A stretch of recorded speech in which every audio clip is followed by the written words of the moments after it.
Hello guys, welcome back to a new video.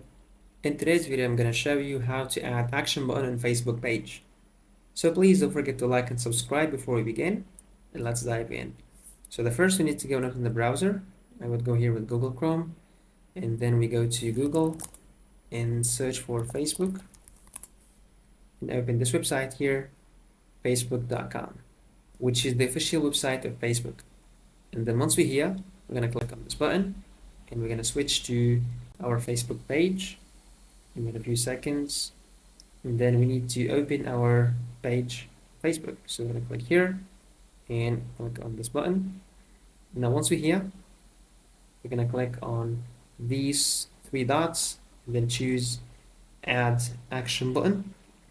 Now click on try it and scroll down here and pick up this option of learn more, and then we're going to click on next. And here we need to add our website link, and once we do so, this option or button which is save will be enabled and it will be in blue. To click on it. That's how we can add an action button to Facebook. So please don't forget to like the video and subscribe to the channel, and thanks for watching.